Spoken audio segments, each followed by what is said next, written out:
Okay, good morning my dear student. आज हम बात करने वाले हैं प्रॉपर्टीज़ ऑफ लाइट के बारे में।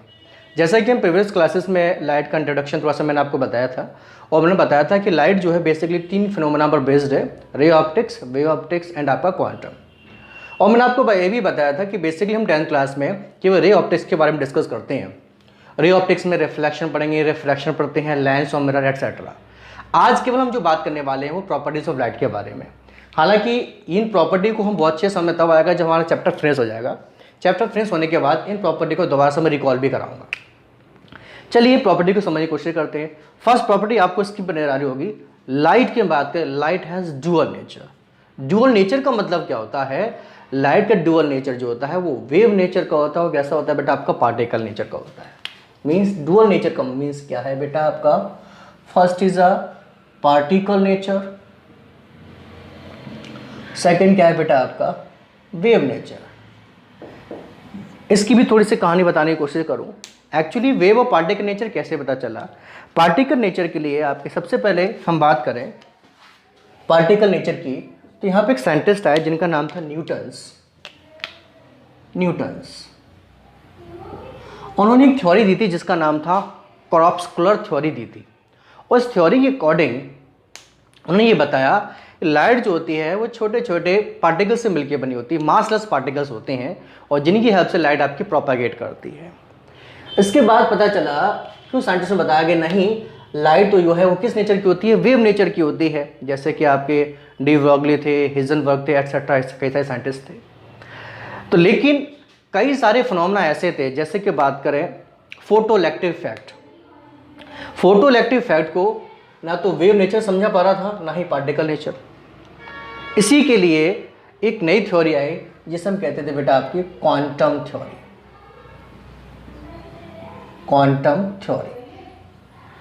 क्वांटम थ्योरी देने वाले कौन थे? जिनका नाम था बेटा आपका प्लैंक्स। और बाद में इस थ्योरी को एलेबोरेट किसने किया? जिनका नाम था आइंस्टीन। तो ये याद रखिएगा। अब ये क्वांटम थ्योरी क्या होती है? क्वांटम थ्योरी को समझने से पहले आपको क्वांटा के बारे में मालूम होना चाहिए। जैसे कि हम जानते हैं लाइट की हम बात करें, light is a form of energy. Light एक एनर्जी का फॉर्म है, और लाइट जो है वो छोटे छोटे पैकेट के फॉर्म में ट्रैवल करता है।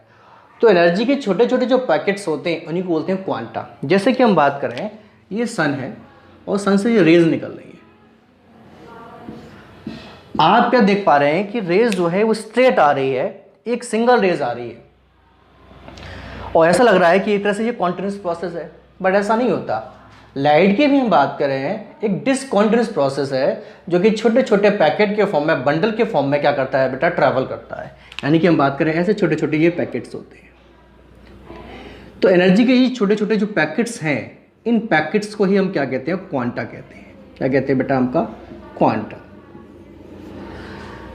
बट ध्यान रखना, जब ये सन से आ रही है और सन से जो रेज आ रही हैं उनको हम कहते हैं फोटोन। क्या कहते हैं बेटा? हम आपका फोटोन। एक ही बात है, बट सन के अलावा यदि लाइट का कोई भी सोर्सेस है और वहाँ से जो रेज आ रही हैं उनके लिए हम टर्म यूज़ करते हैं बेटा क्वांटा, और सन से जो लाइट रेज आ रही हैं तो एनर्जी की जो फॉर्म है उनके लिए टर्म यूज़ करते हैं बेटा हम आपका फोटोन। तो ये एक बहुत बड़ा टॉपिक है, ये आपके 12th का हम डिस्कस करेंगे, बट फिर भी बेसिकली आप ये याद रखिएगा कि लाइट की बात करें, light as a dual nature. Dual nature का मतलब होता है वेव नेचर, और क्या होता है बेटा? आपका पार्टिकल नेचर होता है। इसके बाद हम नेक्स्ट पॉइंट की हम बात करें, जो कि आपको दिख रहा होगा, light is an electromagnetic waves, so there is no need to medium for the propagation of light. मतलब हम बात करें लाइट जो है इलेक्ट्रोमैग्नेटिक वेव्स है, और जिनके प्रोपगेशन के लिए मीडियम की रिक्वायरमेंट नहीं होती है। तो इस पॉइंट को समझने से पहले आपको ये मालूम होना चाहिए, लाइट जो होती है बेटा एक टाइप की इलेक्ट्रोमैग्नेटिक वेव्स है। अब ये इलेक्ट्रोमैग्नेटिक वेव्स क्या होती हैं बेटा? बेसिकली हम बात करें जो इलेक्ट्रोमैग्नेटिक वेव्स जो होती हैं वो आपकी 7 है। 7 कौन सी बेटा? आपके radio wave, microwave, infrared, light या विजिबल इन्हीं को कहते हैं, अल्ट्रावायलेट, एक्सरे, और कौन सी बेटा? आपकी गामा रे। ये जो लाइट रे दिख रही है बेटा, इन लाइट रे को प्रोपगेशन के लिए मीडियम की रिक्वायरमेंट नहीं होती।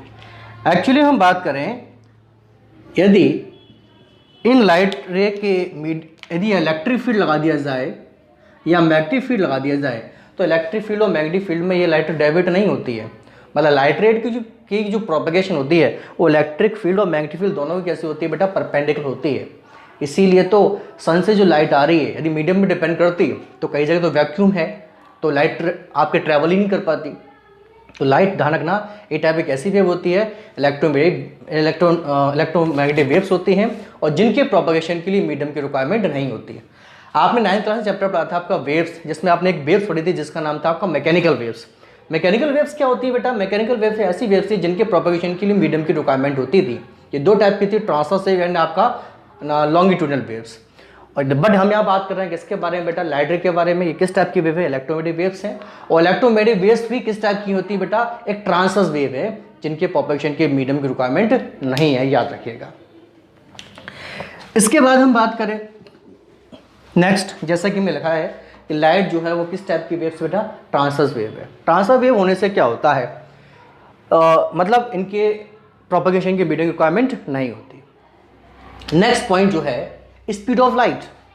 स्पीड ऑफ लाइट की बात करें एयर और वैक्यूम में कितनी होती है, 3 लाख किलोमीटर पर second.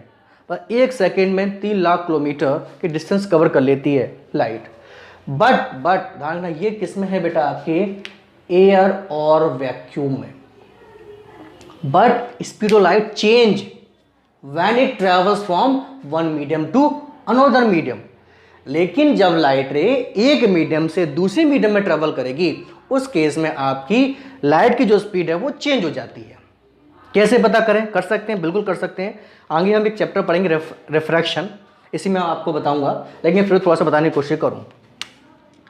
Mu is equal to c upon v, इस फॉर्मूले की हेल्प से पता कर सकते हैं कि किसी मीडियम में लाइट की स्पीड क्या होगी। सपोज दैट मैंने लिखा ए म्यू जी। ए म्यू जी का मतलब होता है when a light ray travel air to glass. Air से कहाँ जा रही है बेटा, आपके ग्लास में मीडियम चेंज हो गया। और म्यू क्या होता है, रिफ्रैक्टिव इंडेक्स होता है। हर एक मीडियम का एक अपना अपना फिक्स रिफ्रैक्टिव इंडेक्स होता है। तो ग्लास का जो रिफ्रैक्टिव इंडेक्स है वो कितना होता है बेटा, आपका 3/2। स्पीड ऑफ लाइट एयर और वैक्यूम कितना बेटा आपका, मैंने बताया आपको 3 × 10⁸। और वेलोसिटी आपको निकालनी है, कहाँ निकालनी है बेटा, ये क्या है बेटा आपका ग्लास। जब आप इसे निकालेंगे, सॉल्व करेंगे, तो 3 से 3 क्या हो गया बेटा आपका, कैंसल आउट हो गया। चलिए और क्या बचा, वेलोसिटी इन ग्लास बात करें क्या होगी, 2 × 10⁸ मीटर पर सेकेंड। तो आप देख पा रहे हैं कि यानी कि ग्लास में लाइट की स्पीड क्या हो गई है, कम हो गई है। इसके अलावा चाहे तो हम और किसी मीडियम में निकाल सकते हैं, जैसे मैंने कहा ए म्यू डब्ल्यू का मतलब है when a light ray travel air to water. Air से कहाँ आ रही है, वाटर में। इस केस में हमें वाटर का रिफ्रैक्टिव इंडेक्स लिखना पड़ेगा। ये कहाँ से आ रहे हैं आगे चल के पढ़ेंगे, आपको याद भी करना पड़ेंगे। तो वाटर का जो रिफ्रैक्टिव इंडेक्स होता है वो होता है बेटा आपको 4/3। फॉर्मूला क्या है बेटा आपका, C/V। लाइट की स्पीड एयर और वैक्यूम में कितनी होती है, 3 × 10⁸। ये आपको निकालना है वाटर में लाइट की स्पीड। तो ये कितना हो जाएगा बेटा आपका, 3 × 3 = 9, 9 कितना आ गया, 4 × 10⁸। आप डिवाइड देंगे तो कितना आ गया बेटा आपका 2.25 × 10⁸ मीटर पर सेकेंड। आप देख पा रहे हैं जैसे जैसे मीडियम का रिफ्रैक्टिव इंडेक्स वेरी करता है लाइट की स्पीड भी कम ज़्यादा होती है। रिफ्रैक्टिव इंडेक्स जितना ज़्यादा होगा लाइट की स्पीड उतनी ही कम होगी, और रिफ्रैक्टिव इंडेक्स जितना कम होगा लाइट की स्पीड उतनी ही क्या होगी, ज़्यादा होगी। एयर का जो रिफ्रैक्टिव इंडेक्स है वो 1 होता है, इसलिए लाइट की स्पीड कितनी बेटा, 3 × 10⁸ मीटर पर सेकेंड। लेकिन जैसे ही हम बात करें वाटर में रिफ्रैक्टिव इंडेक्स थोड़ा सा बढ़ा तो लाइट की स्पीड थोड़ी सी कम हो गई।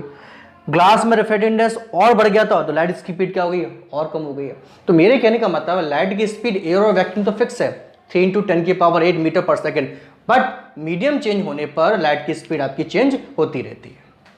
चलिए नेक्स्ट हम पॉइंट की हम बात करते हैं, जो आपको दिख रहा होगा स्क्रीन पर। नेक्स्ट पॉइंट दिया हुआ है, light travels along straight line in a medium और वैक्यूम। इसका मतलब क्या है, लाइट रे जनरल ही होती है, किसी मीडियम भी हम बात करें में हमेशा ऑलवेज स्ट्रेट लाइन में प्रोपेगेट करती है। ये कैसे पता कर सकते हैं, जैसे ही मान के चलो आप धूप में खड़े होते हैं, और तो आप देखेंगे लाइट रे आती हैं, आपकी बॉडी से स्ट्राइक करती हैं। ऐसा नहीं है कि आपकी लाइट रे आई, आपकी बॉडी से बिना टकराए हुए साइड से चले गई।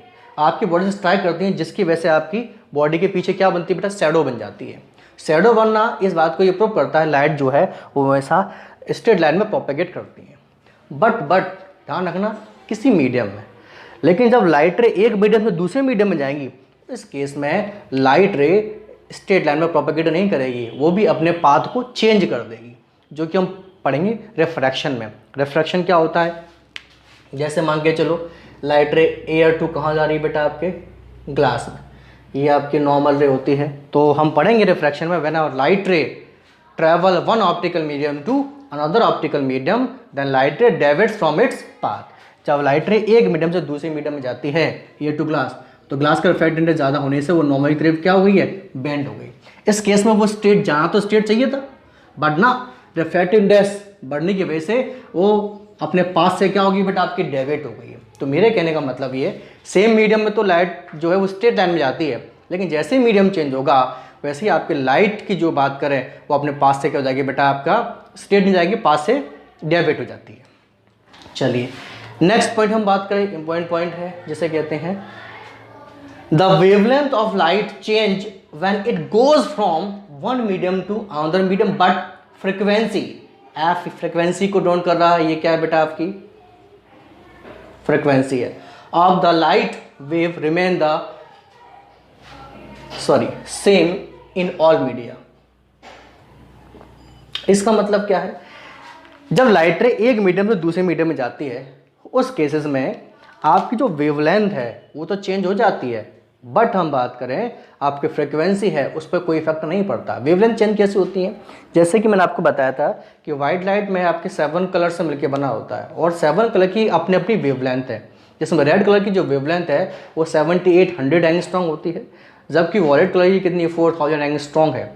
आपने देखा होगा जब वाइट लाइट को पिन से पास करते हैं, आप देखा होगा कि रेड कलर ऊपर रहता है, उसके बाद वॉलेट कलर कहाँ रहता है बेटा, आपका नीचे रहता है। तो यानी कि वेवलेंथ के ऊपर भी डिपेंड कर रही है।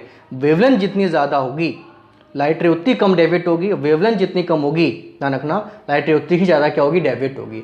तो वॉलेट कलर की वेवलेंथ कम होने से सबसे ज़्यादा डेविएशन होता है, और रेड कलर की वेवलेंथ आपकी ज़्यादा होने से सबसे कम डेविएशन होता है, बट फ्रिक्वेंसी पर कोई इफेक्ट नहीं पड़ता। तो ये कुछ बेसिक प्रॉपर्टी थी जो मैंने आपको एक्सप्लेन की, आई होप आपको समझ में आई होगी। और कोई भी क्वेरीज होती है तो आप मुझे कमेंट के थ्रू बता सकते हैं। Thank you.